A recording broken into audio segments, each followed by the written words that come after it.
Olha, eu vejo como uma grande oportunidade.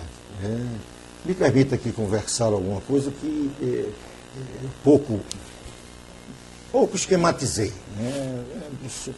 Ideias soltas. O PPS, quando se transformou no Congresso de 92, com o fim da nossa experiência no Partido Comunista Brasileiro, o PPS imaginava ser a afirmação mais concreta de que a democracia era o novo nome do socialismo. Eu me lembro que se falava isso como um certo brocardo do PPS, né? Resgatando a Declaração de Março de 58, o partido que no golpe de 64 não desesperou, afirmou um caminho da luta democrática, da formação de uma frente ampla, frente democrática, e que ao final foi vitorioso, junto com outros democratas e liberais dos mais variados matizes. Aquela luta política fortalecia a ideia da questão democrática como uma questão básica de uma esquerda que pretendesse mudar o mundo. E estávamos pretendendo mudar o Brasil. Ocorre que, com a volta da democracia, por uma série de circunstâncias, e historicamente o fortalecimento do PT, numa formação vinculada inicialmente a setores da igreja, da teologia, da libertação, as comunidades eclesiais de base, alguns egressos do Partido Comunista Brasileiro, dissidências que dali vieram, formaram um partido que começou a crescer de uma forma que politicamente não ajudava ao processo de conquista democrática, mas de qualquer maneira se fortaleceram. E durante esse espaço de sua formação, e por erros talvez cometidos por nós, ele veio a se consolidar, do ponto de vista da esquerda brasileira, como força hegemônica. E de uma hegemonia tal que parecia que não existia espaço para outro pensamento de outra vertente de esquerda, né? Nós resistimos, éramos muito pequenos, resistimos, até pela nossa história, pela tradição, isso nos deu força para resistir. Outros setores da esquerda no Brasil não, né? Se amoldaram a isso e tanto é verdade que essa frente de esquerda que se formou tinha uma hegemonia clara do PT, né?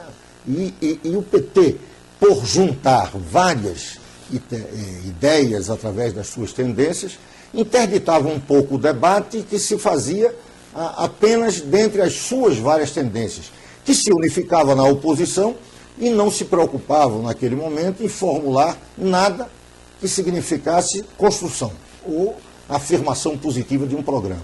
Tanto é verdade que chegou ao governo, nesse seu crescimento, e chegou ao governo e não sabia bem o que afirmar, né, de forma positiva, o que construir. Deu continuidade, em grande parte, ao governo anterior, né, e daí ser considerado uma fraude, uma traição para muitos, né, inclusive daqueles que o ajudaram a chegar lá, né, não apenas nós que demos uma ajuda, mas com independência, como sempre tivemos. Então, essa ideia do PPS de ser uma força política que afirmasse a questão democrática, que tentasse discutir a crise da esquerda no mundo, o fim da experiência do socialismo real, a debacle que ocorreu com o próprio estado do bem-estar social, a melhor afirmação do pensamento de esquerda, social-democracia na Europa Ocidental, todo esse quadro indicava que o espaço dessa esquerda democrática no Brasil precisava ser ocupado. Há setores dentro do PT, há setores em outros partidos, é claro, isso não é de uma única matriz.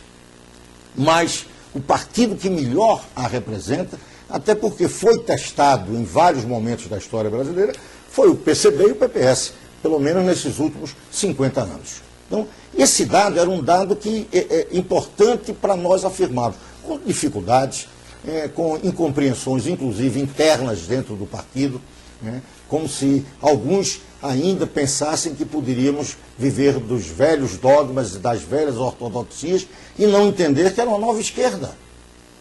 Não somos parte da velha esquerda, nós fizemos essa ruptura quando construímos, a partir de um PCB que já fazia ruptura, a ruptura efetiva do PPS, né, com o fim da experiência do socialismo real.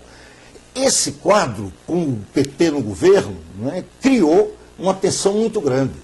E é um dado interessante, que as pessoas, algumas vezes, inclusive companheiros nossos não conseguem compreender, é que o PPS sobreviveu a fazer oposição ao governo do PT. Né?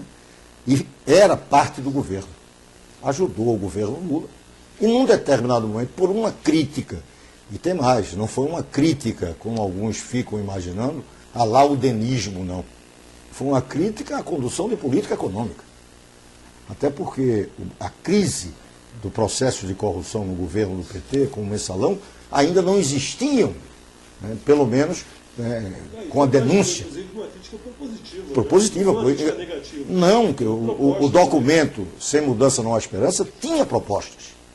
É claro que pode-se dizer que poderia ser algo mais consistente, mas ali já tinha, inclusive, interessante, algumas críticas que agora começam a ser feitas, porque falava-se em regulamentação ali, controle de capital, está lá no documento. É interessante isso, as pessoas esquecem, de vez em quando o partido não tem posição.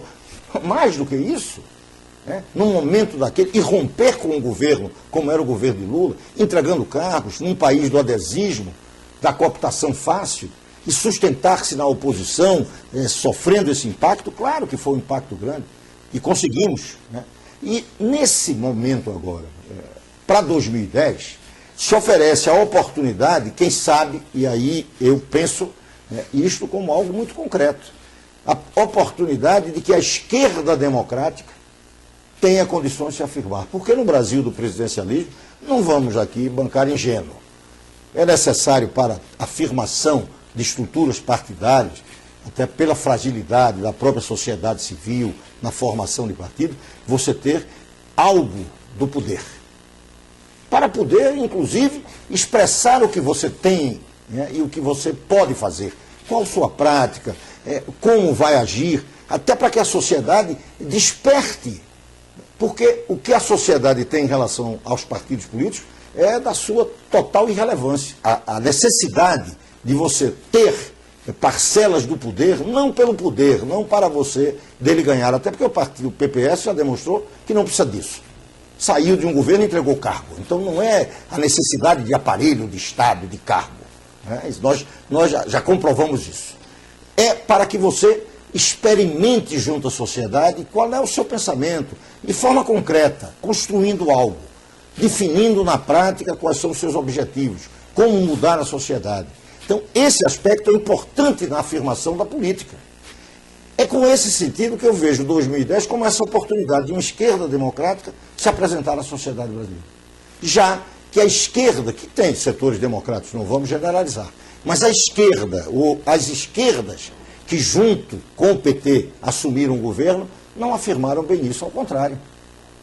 Não se pode dizer que esse governo Lula tem a ver com a esquerda. Isso é um governo conservador, inclusive, com as práticas que são as práticas mais consistentes do conservadorismo, que são as práticas assistencialistas. Para os setores mais deserdados da população, algumas ou outras políticas têm também de atendimento para os de menor renda, houve aumento real de salário, alguns ganhos na própria Previdência Social, mas que hoje estão sendo colocados em xeque porque isso não correspondia efetivamente a uma mudança estrutural na sociedade brasileira. Era mera transferência de renda, que a crise de imediato pode matar no nascedouro. Então 2010, para nós, e eu penso isso, e espero que o Congresso discuta, é a oportunidade de uma esquerda democrática, como vertente de uma esquerda, num bloco político democrático, que tenha a capacidade de ser reformista, que seja da mudança. E que bom, e aí é importante dizer isso, até porque algumas pessoas não conseguem perceber. Eu disse em 2002, na disputa Serra e Lula, naquela oportunidade nós votamos em Lula no segundo turno. E eu cometi, para alguns, uma certa vontade, para outros, um espanto. E para o PT, uma certa irritação. Porque eu disse que o candidato de esquerda naquela oportunidade era Serra, embora Lula tivesse sido apoiado pelas esquerdas brasileiras. Mas o candidato de formação de esquerda, de pensamento mais avançado, de pensamento democrático, mesmo em 2002 era Serra. E mais ainda hoje. Até porque a crise vai exigir quem tem capacidade de gestão, tem capacidade de compreensão e sabe, né, como governar. Serra tem esses atributos. Infelizmente, esse governo não aponta ninguém que tem esses atributos. Até porque esse governo, talvez os seus melhores quadros, hoje estejam numa incômoda situação de réu do Supremo Tribunal Federal.